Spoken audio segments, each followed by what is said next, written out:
What's going on, guys? Welcome back to the channel. Today I wanted to talk about medical scribing. If you haven't heard of it, I'm going to give an explanation, but for those of you that are looking into it, I'm hoping to change your mind one way or the other, because I'm going to give some pros and cons for both. But before I get started on everything, I want you guys to, if you haven't already, to check out my previous video about how you can become a better student. I'll leave that link down below, and then subscribe for future videos as well. Anyways, let's dive into it. First thing I do is I wake up in the morning or night. It could be, as early as 5 in the morning, could be as late as 10 at night. And these are like 9-hour shifts at least, so they go, from like 10 p.m. to 8 a.m. And all this is because the ED is open 24/7, so really they could need you at any time. The second thing I do obviously is drive to work. I need to get there 10 to 15 minutes before the doctor. I like to get there much earlier, sometimes even 25, 30 minutes, because I've had times where the computers won't boot up and it's really annoying and they are super slow sometimes. After that, the shift officially starts, right? So you go into an area called triage. The doctor sits at his chair with the desktop computer, and you have a laptop on your lap typically. The patients will either enter into the room, the doctor will call them in, or they'll have you call the patients into the room, okay? So you're allowed to talk to patients, but not in a doctor way, right? You're not allowed to talk about the problems, their symptoms, to try to help them. It's not about that, right? You can call them in, you can have a little chit chat with them. If they talk to you, you can shoot the bull, all that. So so the patients come in and you're sitting there while the patient is interacting with the doctor, right? So the patient's coming in and they're saying, I have a headache, I have chest pain, right? So they're giving their chief complaint, the reason why they came in, and the doctor is asking a lot of questions and you're just typing away, right? So you're not just trying to type the words that people say, but you're trying to type it in a meaningful way to where you are meeting certain billing criteria. And the most important thing a doctor cares about when they have a scribe is a good HPI, okay? The HPI is the history of the present illness. So if the patient has chest pain, then you need to give a good history or a story as to how it happened, what's the chief complaint, as I said before, the associated symptoms, everything like that. So they really want you to do that, and there are many other things to fill out in the chart, but that usually is the most important. The time in triage actually lasts about 3 hours. This time goes by very quickly in my opinion, because the patients are coming in and out of the room so quickly. And during that time, you're filling out the charts. On some days that it's more busy, you might not be able to fill out that whole HPI or do the whole chart in its completeness that you would have liked to.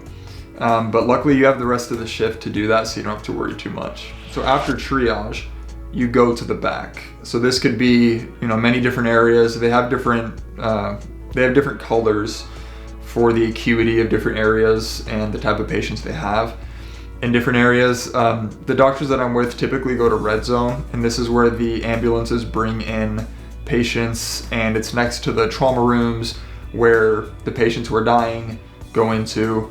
And so typically when you go back there, the doctor is administering to all the patients that he or she has accumulated up to that point, which sometimes can be, from 10 to like 15.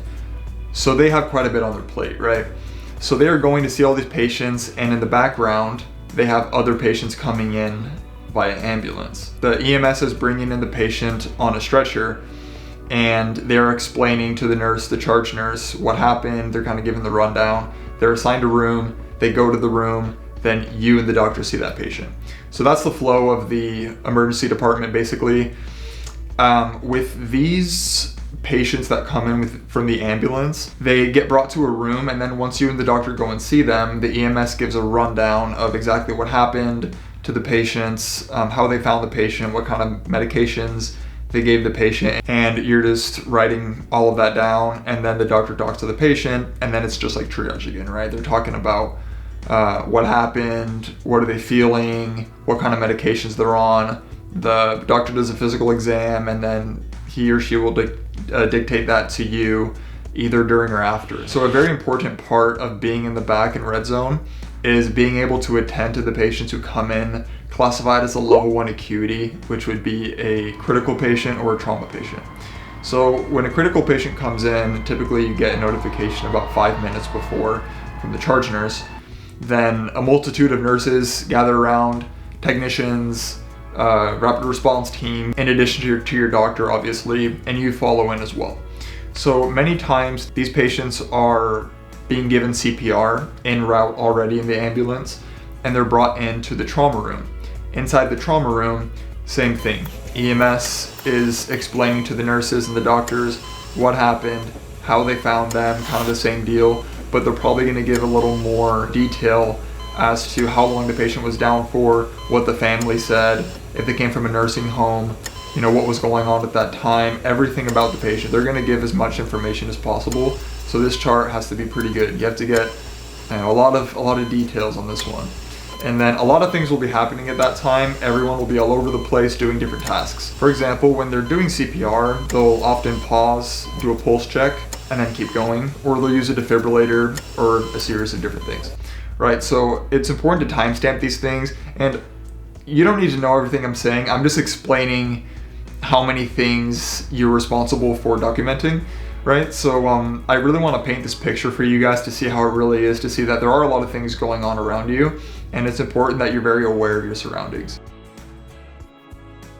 Sometimes these critical patients are admitted for further care or transferred to another facility, and they're able to be, you know, healed, and they go home with their families eventually. But other times the patient expires or they pass away, right? So it's important that you stay very focused at this time, because the shift isn't going to end there. There are, 20 other patients in the rooms. More ambulances are bringing in patients. It's not something to dwell on. It's not your fault. It's not about you. You have to focus on the chart and make sure everything is taken care of, so that the doctor's in a good place, so the doctor can take care of these patients. This can often be a sad experience, as sometimes you'll see the family come in and see the patients, and you'll see their reactions to sometimes seeing their son or daughter dead, and it can be a difficult sight to see, also for them talking with the doctor and having to deal with that kind of grief, right? But this is something that I think is so important as a scribe, because you don't get to see this a whole lot, especially if you're not in an emergency department, because you see this often enough to where you can understand how it is to have to still work after witnessing that and still be effective, still be aware, still be thinking ahead, checking on certain labs on patients, trying to keep the doctor updated, right? You want to keep in that same mentality and that same mindset that you've been the entire shift, okay? So this should be something that hopefully should not affect you too much, because you have a lot of other details to focus on at that time. And the doctor expects you to stay on task with everything else that's going on. And sometimes that could be a little hard if, you saw something really gross, right? Sometimes you'll see people who have open wounds, right? They got their leg, cut off, or you smell something really bad because their skin's rotting. Maybe they soiled themselves, or pretty much anything. You see literally everything and anything in the emergency room, right? But it's important that you stay on task with everything that you need to do. Now, let me talk about why I like scribing before I get into some of the pitfalls and the negatives of it, right? Because everything has pros and cons. So what I really like about this is that I can actually talk to the doctors like a normal person. A lot of people think that the doctors are these high and mighty people and they have these egos and all these stereotypes about doctors. It's actually not true most of the time. They're really cool, really fun to talk to. A lot of them will ask you, are you in school right now? Are you wanting to go to med school? Usually all of us are. Sometimes they'll ask you about your family. They're really nice. You can have normal conversations with them. You don't need to feel intimidated or anything. You can ask them questions. I would definitely, if you're a scribe or if you are planning to be a scribe, I would say definitely get in the habit of asking questions.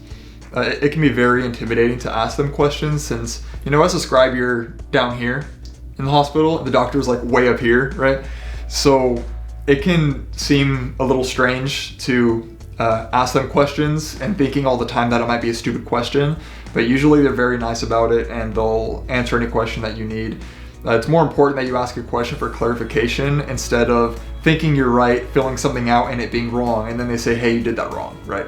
That can be a little bit more embarrassing than asking a question. Also, what I really like is that sometimes the really cool, nice doctors, they'll take you with them when they're doing something really cool. So sometimes if a patient has a heart murmur and you've never heard one before, the doctor could say, hey, Austin, come over here. I want you to listen to this. He gives me a stethoscope and I listen, and then he explains why that heart murmur is occurring and explains how, you know, certain fluid is transported from one part of the body to another. Whenever he like presses on the pancreas, it goes up to the neck, and like explains these things that are just so cool and so fascinating.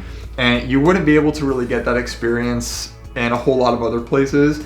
So that's why I really like working with the doctors there. They're really helpful with answering any questions about, you know, medical school. And sometimes they'll take you into the room when they're doing a procedure, like an incision and drainage on somebody when they have those beautiful abscesses on them. And, you know, they cut them open and they see inside of them and they drain all the pus. Beautiful sight, right? So you don't have to see these things. You know, they'll ask you, you know, do you want to come in and see this? Or some other doctor that you're not even with sometimes will say, hey, are you doing anything? Do you want to come in here and see something cool? You know, a lot of times they're really nice like that.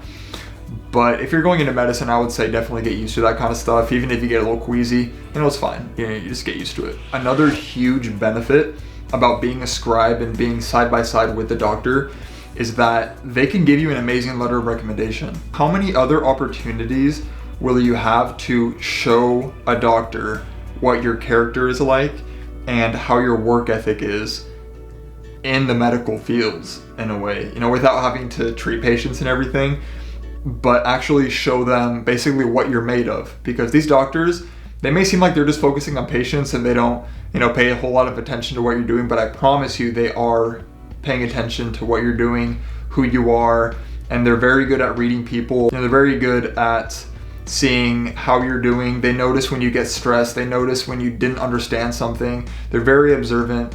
So they'll notice when you're doing a bang up job, they'll let you know. And when you work with the doctors so much, you get acquainted with them and you develop a good professional relationship to where they actually know who you are, they like you, and they think you're just an outstanding scribe and you would do great in medicine. They'll put that on your letter of recommendation, and that is so valuable. It's hard, it's really, really hard to get a letter of recommendation from a doctor who's actually worked with you in the medical fields. And, you know, I think that is the best part of being a scribe, is that you will have the best letter of recommendation, I think, in my opinion. So you get to see the doctor talk with patients like tens of thousands of times, right? So you see, after a while, you start to notice patterns. You start to see that with a certain chief complaint comes certain questions by the doctor, certain labs and images they order, and then leads to the same diagnoses some of the times, right? So you get a vague idea of the medical decision making behind everything that's going on at the doctor's mind. So I think that's really important, because when you get into medical school, you haven't really learned, you know, in your undergraduate courses how a doctor thinks. So I think that is very valuable experience as well. So when I was looking online to apply to a scribe job, I saw a whole lot, right? But the one I got accepted to happened to be ED scribe. But after being an ED scribe, I think that this is probably the best option for you, okay? You might be thinking about doing an outpatient or going to certain specialties. Honestly, I think that you should do ED scribe. I'm just gonna tell you straightforward, be an ED scribe, okay? I think in the long run, it'll benefit you. There is a lot going on. It's a very steep learning curve at first, I'm not gonna lie. And I think that you have to learn how to be a good multitasker. I honestly, before I got this job, I was not a good multitasker and I would forget a lot of things. and I didn't have great memory. You know, with this, you have to have really good short-term memory, hold a lot of things in your head. While the doctor's telling you one thing, the patient's telling you another. You got to fill something out, and you know, it's hard to get that experience anywhere else. But I think that being, you know, a good multitasker, being efficient in a demanding environment, all these things are so important for you to become a good doctor, because we're not scribes to be a scribe. I'm not trying to be a scribe for the rest of my life, okay? That's not happening. My goal is to be a doctor, right? So being a scribe is simply that plan or that system that gets me to my goal, which is to be a doctor. So if that's my plan to become that, I'm not just a scribe because it looks pretty on a resume, right? I'm there because I believe I can develop attributes that will prepare me to be a good doctor, right? I won't know how to be a doctor afterwards at all, but I will understand the character of a good one, and I will find the attributes in all the doctors that I think make the ideal doctor that I want to be, and then I'll work towards that. I think that building thick skin is also very important for going into this. It is an environment that I don't think someone without thick skin would do well or enjoy at all, right? So I would say definitely work on that, and if not, then the ED will build thick skin for you. Another great pro of being a scribe is that, you know, to get into medical school, you need to do shadowing, right? Well, this is paid shadowing. You are shadowing, you're doing a whole lot more than shadowing, but you are essentially shadowing with some extra steps, right? And you're getting paid for it. So, you know, it's a great gig, right? But I will be honest, the pay ain't it, okay? So I wouldn't become a scribe because that's what you want to support your family with. Like, it's not gonna happen, okay? I have 2 dogs and I'm married, and it doesn't cut it, right? So I have 2 jobs at the moment, and my wife works as well, and you know, that's sufficient, but being a scribe is not it for money wise, okay? And you know, you shouldn't be doing it for money, because you should be doing it for the experience. Now getting into some of the cons, I've actually given a few already. You'll see some things that are absolutely disgusting that you've never seen before. Like, you know, you'll see people with wounds that stink really bad. Like, if things that stink make you like gag a little bit, that might be something to get over, and so maybe just, you know, desensitize yourself a little bit to it. You know, you're gonna see a lot of things that, you know, no one should have to see, no one wants to see, but you know, it is what it is. It's the emergency room, and you signed up for it. Another con is that there is a learning curve, and it can be steep to many people. So, like I said, it's not the easiest job in the world, and it definitely wasn't for me, okay? I was a psychology major before starting this whole medical school journey, and I knew nothing about medical terminology, absolutely nothing. I've been doing this for 4 months, and I'd say the first couple months were definitely pretty tough because there's a lot to learn, but you know, like anything, you're just learning, you're progressing, you're improving. But to combat that con, I would say that it's important to do things that are hard, okay? You don't want to always do things that are comfortable and nice and easy.